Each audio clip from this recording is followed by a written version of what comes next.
And the Mandela effect is, it's an almost surreal, yet very authentic phenomenon. I suppose while psychiatrists are still in the process of figuring out all of its exact causes, I think it's safe to assume that it's the fallibility of human memory. This happens when gaps in the memory are filled in with invented experiences, in order to provide coherent explanations of your real memories and to make sense of them. The brain hates gaps. The brain does not like gaps. And so what the brain does is it unconsciously invents details that never happened, details that never happened, details that never happened.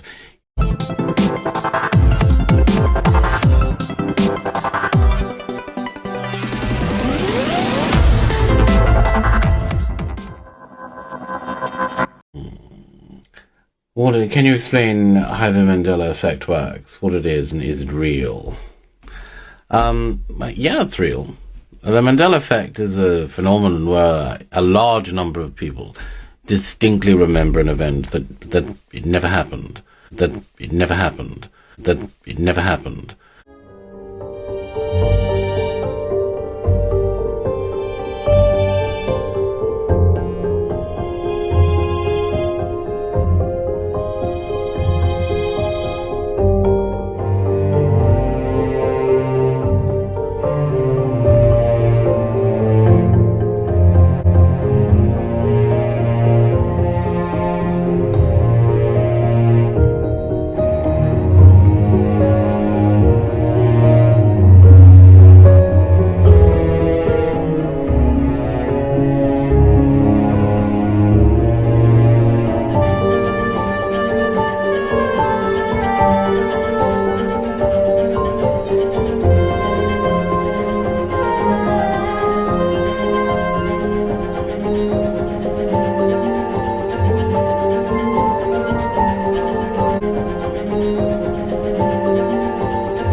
In fact, it never was reality. And it came about in 2010. The paranormal researcher Fiona Broom recalled how she distinctly remembered news coverage of Nelson Mandela's death in prison in the 1980s. In fact, she said that she had very detailed memories of the media coverage of the event. But of course, the weird thing and the truth of the matter is that in 2010, when she had this memory, Nelson Mandela was still very much alive. In fact, he was released from prison in 1990, I think, and actually served as the president of South Africa between 94 and 99. But she still remembers him dying.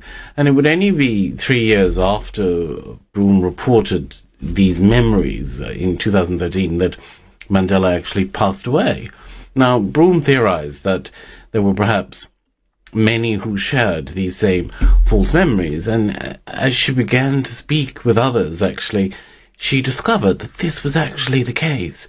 People also remembered Nelson Mandela dying in prison in the 1980s. And the Mandela effect can also be seen in other cases, apart from the original where it got its name. There are, I suppose, a lot of people who honestly claim to remember that New Zealand was always located northeast of Australia as opposed to southeast of Australia. How on earth does it happen that a large number of people with no particular relation to each other all have these false memories which align even in the finer details, not just broad memories? Psychologists, however, of course, have proposed rather different explanations for the Mandela effect.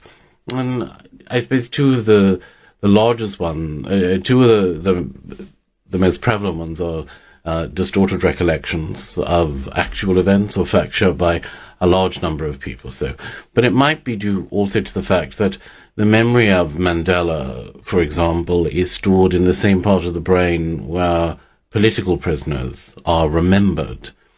And so consequently, the memory of Mandela himself triggers memories of political prisoners dying in the 1980s. So it could be that. It could also be memory confabulation. Isn't that an amazing word? And this happens when gaps in the memory are filled in with invented experiences, in order to provide coherent explanations of your real memories and to make sense of them. The brain hates gaps. The brain does not like gaps. And so what the brain does is it unconsciously invents details that never happened in order to connect real memories into a coherent narrative, because you just can't have blank spots. The brain doesn't allow that. And the Mandela effect is, it's an almost surreal, yet very authentic phenomenon. I suppose while psychiatrists are still in the process of figuring out all of its exact causes, I think it's safe to assume that it's the fallibility of human memory, or alternate realities. Amazing and wonderful as that would be, I think we're going to safely assume that's not the case. That's not the case. That's not the case. So there you go. That's the Mandela effect. This has been a Cincinnati production. Thanks for watching.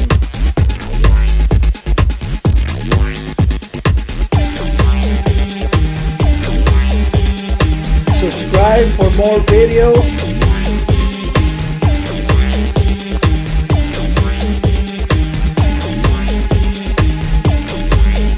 If you'd like to support the channel, links are in the description.